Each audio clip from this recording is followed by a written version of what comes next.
اللہ تبارک و تعالی نے قرآن مجید کے اندر اہل یہود کی بہت ساری غلطیوں کا اور نافرمانیوں کا ذکر فرمایا ہے۔ اس ذکر کرنے سے مقصود یہ ہے کہ امت مسلمہ اپنے اندر سے ان غلطیوں، سستیوں اور کمزوریوں کو دور کرے۔ کسی بھی قوم کا تذکرہ قرآن مجید نے جب بھی فرمایا ہے عبرت کے لیے فرمایا ہے۔ جو قومیں تباہ کر دی گئیں، صفحہ ہستی سے مٹا دی گئیں، کون سے جرائم تھے، کون سی ان کی خطائیں تھیں، کیا سبب بنا جس کی وجہ سے انہیں اتنے سخت قسم کی سزاؤں کا سامنا کرنا پڑا، اور نتیجتاً ان لوگوں کا نام و نشان اور ان کی بستیاں تک صفحہ دہر سے ختم ہو گئیں۔ ہمیں ان چیزوں کو اپنے اندر سے دور کرنا ہے اور اپنے سے ان چیزوں کو ہمیشہ دور ہی رکھنا ہے۔ ایک بہت بڑا مسئلہ بنی اسرائیل کے اندر یہ تھا کہ وہ حق بات نہیں کہتے تھے۔ ہوتا یہ ہے کہ جب انسان حق بات بیان کرتا ہے تو کچھ لوگ اس کے مخالف ہو جاتے ہیں۔ آپ کسی شخص کے ساتھ اتنی دیر تک پوری محبت رکھ پاتے ہیں جب آپ اس کی ہر بات میں اس کی تائید کرتے ہیں۔ جہاں آپ کسی کو روکتے ہیں، منع کرتے ہیں یا اظہار حق کرتے ہیں، وہاں وہ شخص مخالفت شروع کر دیتا ہے۔ کبھی بھی ایسا نہیں ہوتا کہ کسی شخص کو آپ نے کسی کام سے روکا ہو اور بڑی جلدی وہ رک گیا ہو، وہ اسے کڑوی گولی محسوس کرتا ہے۔ دو حکم ہیں شریعت اسلامیہ میں مسلمانوں کے لیے، ایک یہ ہے کہ تأمرون بالمعروف، نیکی کا حکم دو، اور ایک یہ ہے کہ وتنہون عن المنکر، برائی سے منع کرو۔ نیکی کا حکم دینا تو آسان کام ہے، خیر کی بات بتانا آسان ہے، لیکن برائی سے روکنا، کسی کو یہ کہنا کہ یار تو یہ کام ٹھیک نہیں ہے، غلط ہے، یہ بات کہنا، یہ بڑا مشکل کام ہے۔ ہم کیا کرتے ہیں، ہمیں پوری خبر ہوتی ہے، پورا علم ہوتا ہے کہ یہ آدمی برائی میں مبتلا ہے، اور کوئی ایسی بات نہیں، کوئی مشکل کام نہیں اسے روکنا، صرف اس لیے کہ میرا مخالف ہو جائے گا، میرے بارے میں اپنے دل میں بوجھ پیدا کر لے گا۔ اس ایک چھوٹی سی لالچ کے لیے ہم اتنا بڑا کام چھوڑ دیتے ہیں جس کی وجہ سے اللہ نے امت کو فضیلت والا بنایا۔ اور بعض ایسے لوگ بھی میں نے دیکھے ہیں کہ جن کے بالکل وہ شخص ماتحت ہوتا ہے، ان کا فرما بردار ہوتا ہے، انہیں اپنا بڑا جانتا ہے، اگر وہ انہیں روکیں گے تو وہ بندہ آسانی سے رک جائے گا۔ وہ شاگرد ہے، مرید ہے، بیٹا ہے، ارادت مند ہے، محبت کرتا ہے، آپ اسے کسی بات سے منع کریں گے وہ غصہ بھی نہیں کرے گا، وہ رک جائے گا۔ لیکن وہ جو تھوڑی دیر کے لیے ہمیں محسوس ہوتا ہے نا کہ ہم نے تو زندگی کو مرتب اس طرح کیا ہے کہ بس جی میں وقت گزارنا ہے، اچھا کہہ کے ٹائم گزارنا ہے، اس کا نتیجہ یہ نکلا ہے کہ معاشرے کے اندر کمزوریاں بڑھ گئی ہیں، غلطیاں بڑھ گئیں۔ آپ کسی کو منصب دے دیں وہ خوش ہوتا ہے، لیکن کسی جگہ سے اسے کہیں کہ تو نے پچھلی صفوں میں رہنا ہے، وہ پریشان ہو جاتا ہے۔ خدا کے بندے، جہاں تیرے اندر کمزوری ہے اس کو اگر تو محسوس کرے گا تو تیرے لیے بڑا فائدہ ہو جائے گا اپنی اصلاح کا، تربیت کا۔ جس کو جہاں روک سکتے ہیں اسے وہاں ضرور روکیں۔ آپ کو پتہ ہے ہمارے بچوں میں غلطیاں زیادہ کیوں بڑھ جاتی ہیں؟ جو وقت تھا نا انہیں منع کرنے کا، اس وقت ہم نے انہیں منع نہیں کیا۔ جو ٹائم تھا انہیں ٹوکنے کا، اس وقت ہم نے انہیں ٹوکا نہیں۔ جو وقت تھا انہیں سمجھانے کا، اس وقت ہم نے انہیں سمجھایا نہیں۔ پھر ایسا وقت آتا ہے کہ وہ غلطیاں پک جاتی ہیں، مزاج کے ساتھ منسلک ہو جاتی ہیں۔ پھر ہم چاہتے ہیں کہ بچوں میں وہ تبدیلی آئے، لیکن اس کے ساتھ بڑا ظلم ہوا، وہ بیچارہ پریشان ہو گیا۔ آپ کوئی جملہ غلط پکا لیتے ہیں نا پڑھتے پڑھتے تو وہ پک جاتا ہے، ٹھیک کرانا بھی چاہیں بعد میں تو ایک وقت آتا ہے وہ ٹھیک نہیں ہوتا، لیکن اگر وقت پہ اسے ٹھیک کر دیا جاتا تو وہ ٹھیک رہتا۔ اپنوں کے ساتھ پیار کریں، اپنوں کے ساتھ محبت کریں، اپنوں کے ساتھ آپ کا رشتہ خلوص والا ہو۔ آپ دیکھیں وہ کہاں غلطی کر رہے ہیں، وقت پر ان کا ہاتھ پکڑیں۔ فصل کے ساتھ جڑی بوٹی اگ گئے تو میرے بھائی جڑی بوٹی کاٹنا بھی لاڈ ہی ہوتا ہے، وہ بھی فصل کے ساتھ پیار ہی ہوتا ہے۔ بچوں میں، شاگردوں میں، مریدوں میں، بھائیوں میں، دوستوں میں غلطیاں آ جائیں تو ان غلطیوں کو دور کرنا یہ محبت ہے۔ آپ اپنے دوستوں کو منع کریں گے تھوڑی دیر کے لیے، یہی ہے نا کہ وہ آپ کو کہیں گے کہ یار جا تو اپنا کام کر، تو یہ تانا آپ نے کس کے لیے سہا؟ تھوڑی دیر کے لیے وہ آپ کو برا ہی کہیں گے، تو یہ آپ نے جو اپنے اوپر اس شخص کی طرف سے آپ نے تھوڑی دیر کے لیے شدت برداشت کی، تو کس کے لیے برداشت کی؟ آپ خیر کی بات کہیں، آپ اچھائی کا جملہ کہیں، آپ لوگوں کو برائی سے منع کریں۔ آپ کہیں ان سے کہ یہاں شہید ہو گئے حضرت سعید ابن مسیب جیسے لوگ، لیکن حجاج ظالم تھا تو انہوں نے ظالم کہا۔ بڑی مار کھائی امام احمد بن حنبل نے، ان کا پورا کرتا اور ان کا پورا لباس اور تہمت خون سے سارا بھر گیا، لیکن انہوں نے بادشاہ وقت کو کہا جو تو کہہ رہا ہے وہ ٹھیک نہیں ہے، تو غلط کہہ رہا ہے۔ جنازے نکلے علماء اور محدثین کے جیلوں سے، لیکن انہوں نے کہا حق حق ہی ہوتا ہے، خیر خیر ہی ہوتی ہے۔ ہم بات ہی نہیں کرتے، ہم اپنوں کو منع ہی نہیں کرتے، ہم لاڈ میں، پیار میں، محبت میں تباہی کرتے جاتے ہیں اپنوں کی۔ جہاں کسی میں کمزوری دیکھیں، ہاں سمجھائیں پیار کے ساتھ، قائل محبت کے ساتھ کریں، لہجہ مصلحانہ ہو، تنقید برائے تنقید نہ ہو، لیکن حق بات کریں۔ بنی اسرائیل کا جرم کیا ہے؟ ان کا جرم یہ ہے کہ اللہ تعالیٰ انہیں فرماتا ہے وَلَا تَلْبِسُوا الْحَقَّ بِالْبَاطِلِ، حق کو باطل سے نہ ملایا کرو، وَتَقْتُمُوا الْحَقَّ وَأَنْتُمْ تَعْلَمُونَ، اور جانتے بوجھتے ہوئے حق نہ چھپایا کرو۔ نہ باطل کو حق سے ملاؤ، نہ حق کو چھپاؤ، وَأَنْتُمْ تَعْلَمُونَ، تمہیں پتہ ہے، تم جانتے ہو۔ میرے نبی پاک صلی اللہ تعالیٰ علیہ وآلہ وسلم نے ارشاد فرمایا جب کسی سے کوئی بات پوچھی گئی اور وہ بات جانتا تھا، اسے علم تھا، وہ گواہی اس کے پاس موجود تھی، وہ شہادت اس کے پاس تھی، اس سے پوچھا گیا لیکن اس بندے نے چھپائی۔ یہ سنن ابو داؤد میں حدیث ہے۔ اللہ کے محبوب فرماتے ہیں قیامت کے دن اس بندے کے منہ میں اللہ آگ کی لگام ڈال دے گا۔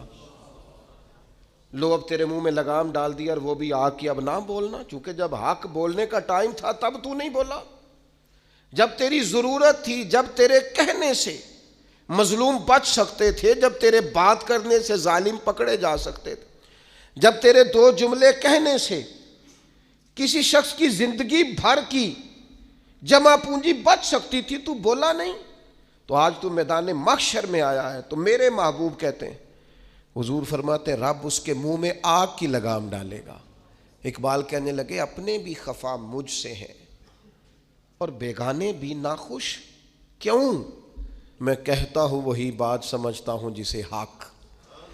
یہ میری مجبوری ہے کہ میں نے ہمیشہ حق کہا ہے، تو اپنے بھی خفا مجھ سے ہیں اور بیگانے بھی ناخوش۔ سب جگہ پہ میں ملامتی ہوں، ہر شخص میرے بارے میں رائے دیتا ہے کہ بڑا سخت گیر آدمی ہے، بڑے مزاج کے اندر شدت پائی جاتی ہے، کیوں؟ کہ کہتا ہوں وہی بات سمجھتا ہوں جسے حق۔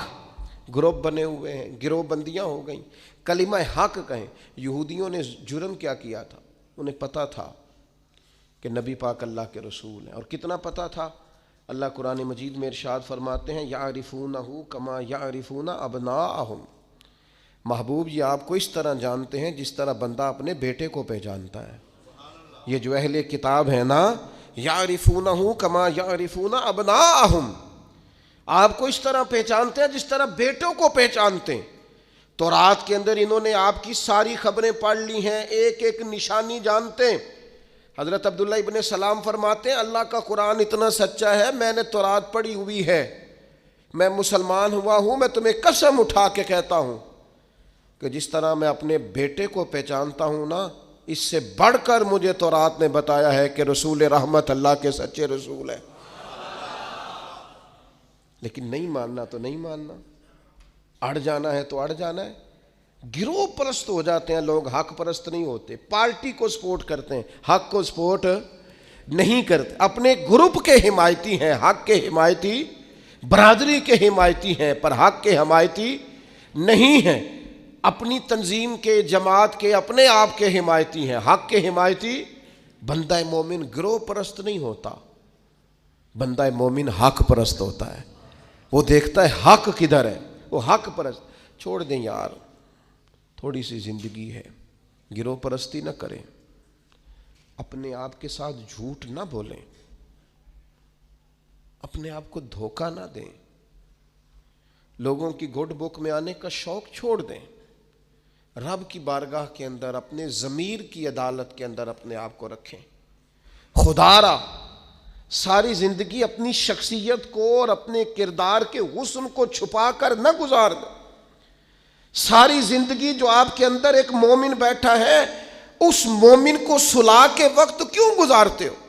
وہ اندر جو نبی پاک کا غلام بیٹھا ہے، جس نے اپنے کریم سے سیکھا ہے کہ سارا زمانہ بھی مخالف ہو تو بات وہی کرنی ہے جو حق اور سچ ہے، اس مومن کو کیوں سلاتے ہو؟ اسے تھپکی کیوں دیتے ہو؟ بچے ہمارے جذبہ رکھتے ہیں حق کا، شوق رکھتے ہیں حق کا، مزاج رکھتے ہیں حق بینی کا، ان کی طبیعت میں ولولہ ہے، جوش ہے۔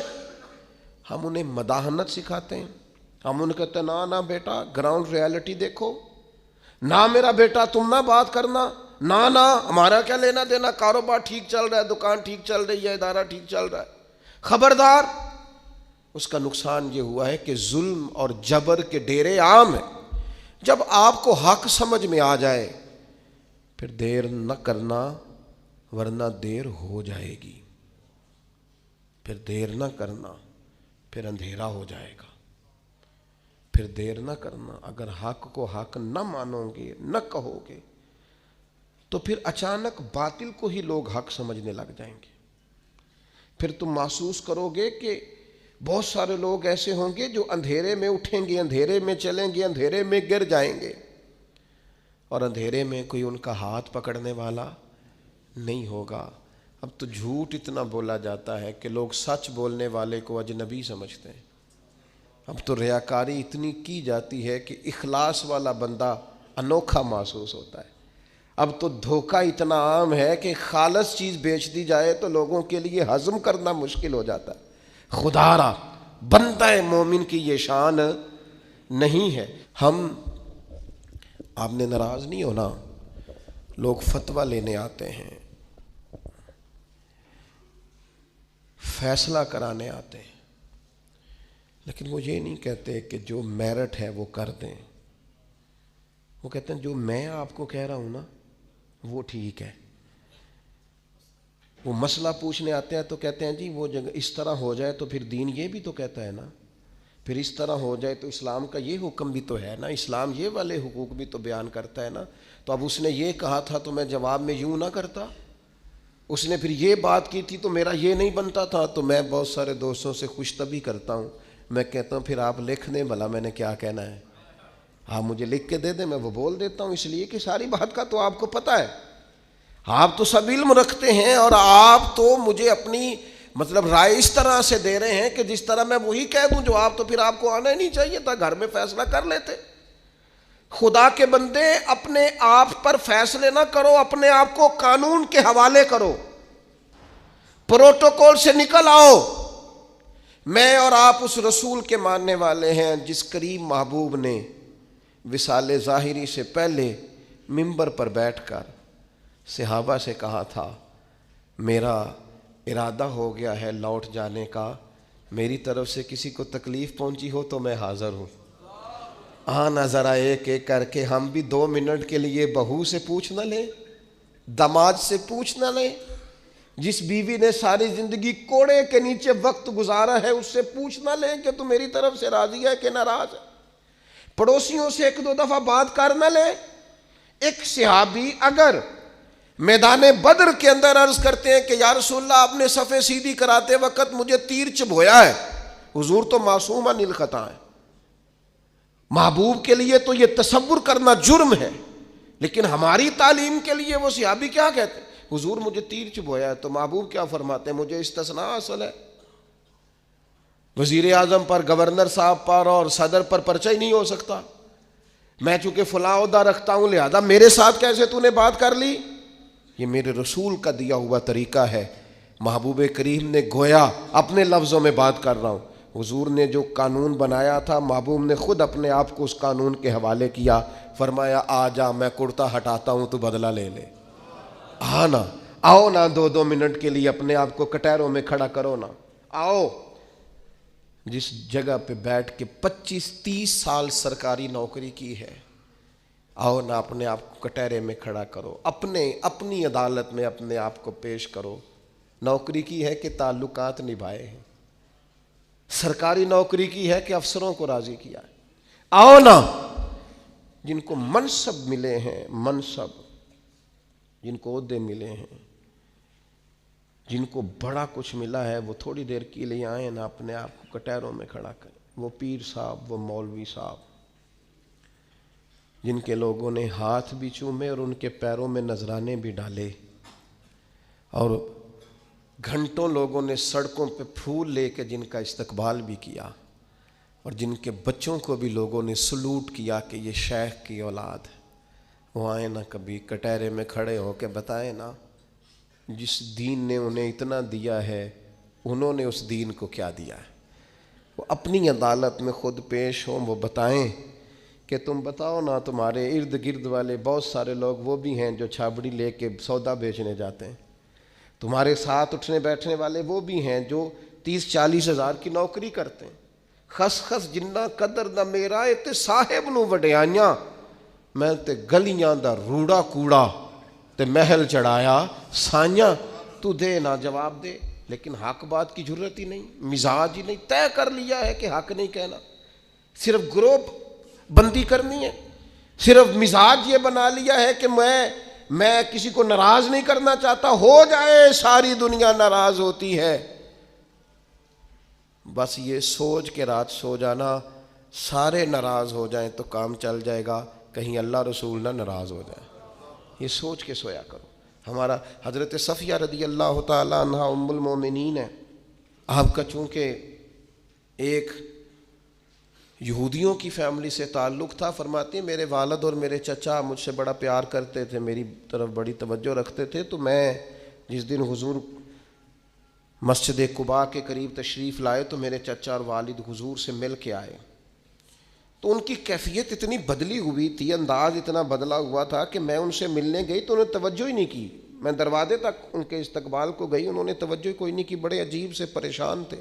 پانی پوچھا تو انہوں نے اس پر بھی کوئی بات نہ کی، ایک دوسرے سے وہ کلام کرنے لگے والد اور چچا، تو میرے چچا والد سے پوچھتے ہیں کہ وہ جو تورات میں ہم نے نشانیاں پڑھی تھی یہ وہی نبی ہیں؟ تو میرے والد کہنے لگے حرف حرف سچا ہے، یہ وہی پیغمبر ہے۔ تو میرے چچا کہنے لگے پھر خیال کیا ہے آپ کا، کرنا کیا ہے؟ تو کہنے لگے میں جب تک زندہ رہوں گا معاذ اللہ ان کی مخالفت کرتا رہوں گا۔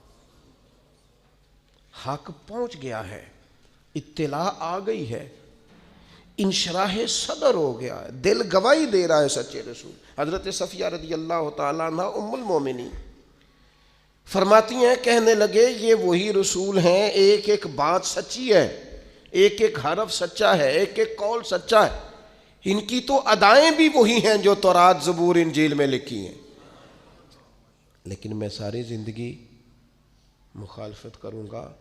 ہم نے غور کرنا ہے یہودیوں والی یہ عادت کہیں مسلمانوں میں تو سرایت نہیں کر گئی، جس کا ہمیں پورا پتہ چل جاتا ہے یہ حق ہے ہم اس کے بھی مخالف ہیں، جس کی بات کے بارے میں انشراح صدر ہو جاتا ہے، دل گواہی دیتا ہے کہ بات بالکل ٹھیک ہے، اس کو بھی قبول نہیں کرتے۔ تو اہل یہود کا طریقہ ہے، مسلمانوں میں کیسے آ گیا؟ یہ کب ہوتا ہے، یہ کیوں ہوتا ہے، کیا چیز وجہ بنتی ہے کہ جب انسان اس طرح کا رویہ اختیار کرتا ہے؟ تو قرآن مجید نے اسے بھی بیان کیا، فرمایا اَرَأَيْتَ مَنِ اتَّخَذَ إِلَٰهَهُ هَوَاهُ، کیا آپ نے اس شخص کو دیکھا ہے جس نے اپنے نفس کی خواہش کو ہی اپنا خدا بنا لیا؟ اَرَأَيْتَ، کیا آپ نے دیکھا ہے من اتخذ الہہ ہواہ، اس شخص کو دیکھا ہے جس نے خواہش نفس کو ہی خدا مان لیا؟ نبی پاک صلی اللہ تعالی علیہ وسلم نے ارشاد فرمایا آسمان کے سائے کے نیچے اللہ کے سوا پوجے جانے والے معبودوں میں سے سب سے سنگین اللہ کے نزدیک وہ معبود ہے جو لوگ اپنے نفس کی خواہش کو معبود بنا کے پوجتے ہیں۔ رب کہتا ہے انہوں نے اللہ کے مقابلے میں معبود بنا لیا۔ کس کو؟ نفس کی خواہش کو۔ ایک طرف اللہ کا حکم ہے، ایک طرف نفس کی خواہش ہے، چلتے کس طرف ہیں؟ رب کہتا ہے انہوں نے نفس کی خواہش کو اپنا معبود بنا لیا، اللہ کا حکم نہیں مانتے۔ میں آپ سے ایک بات پوچھتا ہوں، جنازے کو بھی نماز ہی کہتے ہو نا؟ اس کا پورا نام کیا ہے؟ وہ بھی نماز ہے، اور فجر والی بھی نماز ہے۔ کتنا دوڑ رہا ہے بندہ، محلے کا ایک علاقے کا ایک بااثر آدمی انتقال کر گیا، دوڑ رہا ہے، چھٹی لی ہے، بھاگا آیا ہے، جلدی سے وضو کیا ہے، جنازہ پڑھنا ہے، لمبا چوڑا رش ہو گیا، صفیں گنی نہیں جا رہی، سر گنے نہیں جا رہے۔ یہ کس لیے آئے؟ کہتے ہیں نماز پڑھنے ہیں جنازے کی۔ اگر تو آئے ہو نماز پڑھنے تو فجر بھی نماز ہی ہے، ظہر بھی نماز ہے، عصر بھی نماز ہے، مغرب عشاء بھی۔ اگر تو نماز پڑھنے آئے ہو تو بتاؤ یہ والی چھٹی تم نے 5 نمازوں میں کیوں نہیں لی؟ اگر تو آئے ہو نماز پڑھنے تو پھر بتلاؤ یہ والا اہتمام فجر میں کیوں نہیں ہوا؟ یہ تم نماز پڑھنے نہیں آئے، یہ ہم اللہ کے حضور حاضری دینے نہیں آئے۔ یہ وہ جو سیاسی رکھ رکھاؤ ہے، یہ جو ذاتی یہ نفس کی عبادت ہے، یہ اللہ کی عبادت نہیں ہے، یہ خواہش نفس کی تکمیل ہے۔ یہ رب کی عبادت، یہ تو اپنے خواہش کے پیچھے دوڑے آئے ہو۔ مجھے بتلاؤ نا۔ وہ ایک شاعر تھے، انہوں نے بات تو بڑی غلط کی، لیکن چلو بعض اوقات نصیحت کے لیے کچھ باتوں کو دہرا دینا چاہیے۔ پاکستان کے ایک معروف شاعر تھے، ان سے کسی نے کہا کہ آپ مسلمان ہیں؟ کہنے لگا آدھا مسلمان ہوں آدھا کافر ہوں۔ تو کس طرح؟ کہنے لگا اسلام کے اندر خنزیر بھی حرام ہے اور شراب بھی حرام ہے، لیکن میں خنزیر نہیں کھاتا، شراب پی لیتا ہوں، معاذ اللہ ثم معاذ۔ کہنے لگا خنزیر سے مجھے نفرت ہے، شراب میں چھپ کے کئی کونے میں جا کے پیتا ہوں، تو آدھا مسلمان ہوا نا۔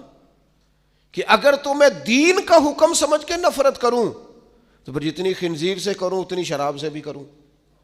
تو کسی نے اس پر تنقید کرنی چاہی تو اس نے کہا ٹھہر جا ذرا سن، جس طرح شراب حرام ہے، جس طرح جوا حرام ہے، جس طرح خنزیر حرام ہے، ملاوٹ بھی تو اسی طرح ہی حرام ہے، حرام مال بھی تو اسی طرح ہی حرام ہے۔ یہ کیسی تمہارے نفس کی خواہش ہے کہ خنزیر نہیں کھاتے؟ کہتے ہیں کہ کسی علاقے میں ایک آفیسر تھا، تو وہ سب حرام مال اکٹھا کرتا تھا، تو کوئی کسی کی ضرورت ہی نہیں تھی اس سے بات کرنے کی۔ تو ایک بوڑھی اماں تھی، وہ بڑی حق بات کہنے کا مزاج رکھتی تھی، تو ان کی مرغی مر گئی، تو اس کے گلے پہ چھری چلا کے نا تو اس آفیسر کے گھر دے آئیں دیسی مرغی۔ تو وہ شام کو شکریہ ادا کرنے آ گیا، کہنے لگا اماں کمال کر دیا، دیسی مرغی تو کوئی کسی کو دیتا ہی نہیں۔ کہنے لگے بیٹے نہیں، کمال والی بات نہیں، مر گئی تھی۔ تو وہ ناراض ہو گیا، کہنے لگا مر گئی تھی تو میرے گھر کیوں دے دی؟ کہنے لگی سارا محلہ جانتا ہے تو سارا حرام کھاتا ہے۔ تو میں نے کہا یہ کروڑوں حرام کھا گیا تو کوئی مشکل نہیں، تو ایک مرغی سے کیا تکلیف دے گی؟ تو وہ اللہ نے اس کے دل میں بات ڈالی، اس کو اثر ہوا، وہ رونے لگا، کہنے لگا بات تو ٹھیک کر رہی ہے، کروڑوں روپیہ حرام کا آئے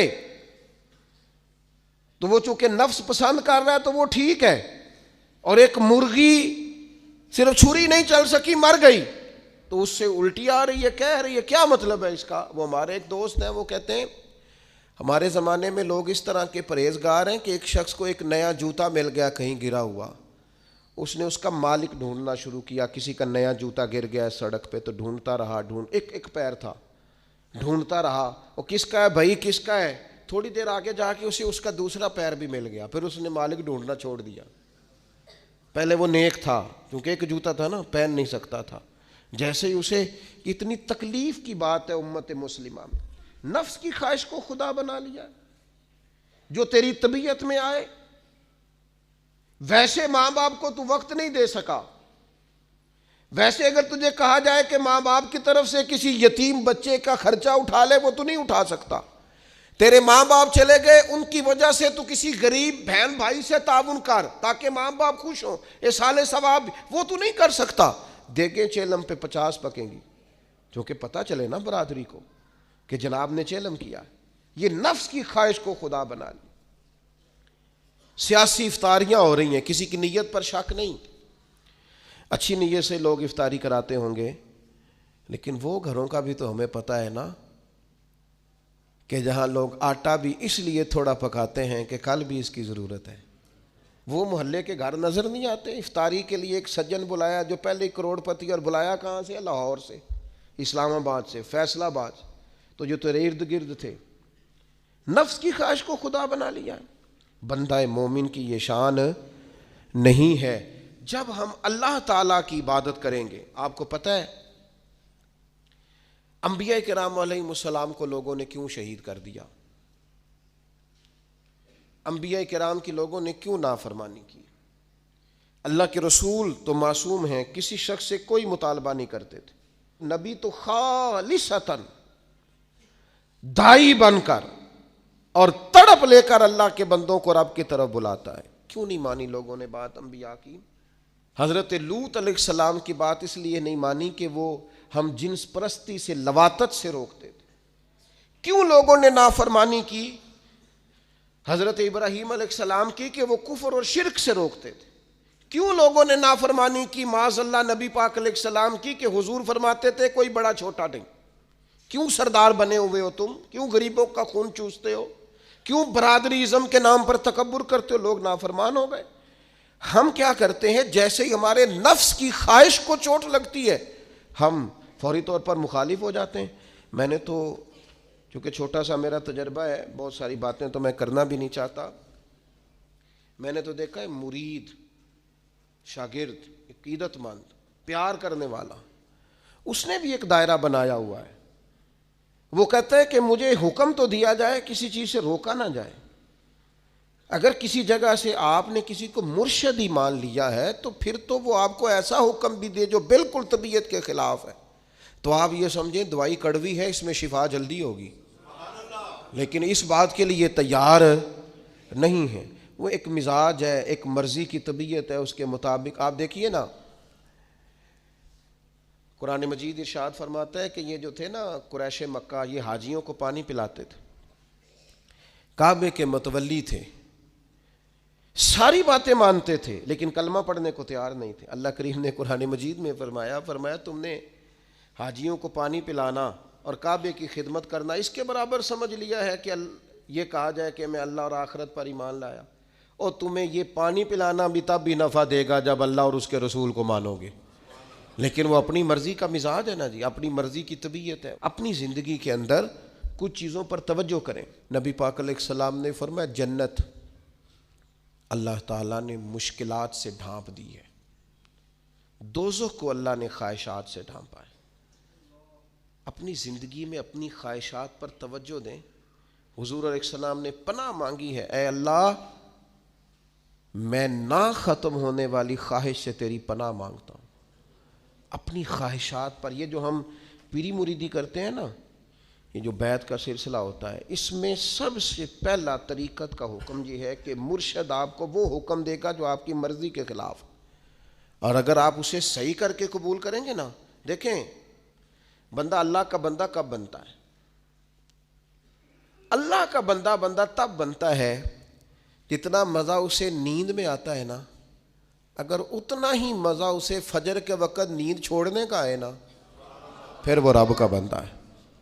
اتنے مزے سے ہی وہ اٹھے، جتنا مزہ اسے روٹی کھانے کا آتا ہے نا، اتنا ہی مزہ اسے رمضان میں روزہ رکھنے کا ہے، پھر وہ اللہ کا حقیقی فرما بردار۔ جتنا لطف اس شخص کو اللہ تبارک و تعالیٰ کی دی ہوئی نعمتوں کو استعمال کرنے کا آتا ہے نا، اتنا ہی مزہ اسے اگر اللہ کی بارگاہ میں مجاہدے کا آئے، پھر وہ رب کا بندہ ہے۔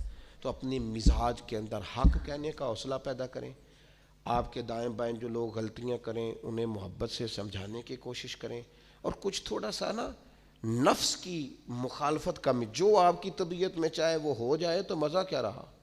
ایک بات آپ نے آج کے جمعے سے بطور سبق لے کے جانی ہے، نفس کی تھوڑی مخالفت کریں، چھوڑ دیں اندر باہر لڑنا، اپنے آپ سے لڑنا شروع کریں، اپنے آپ سے تھوڑا سا جہاد شروع کریں۔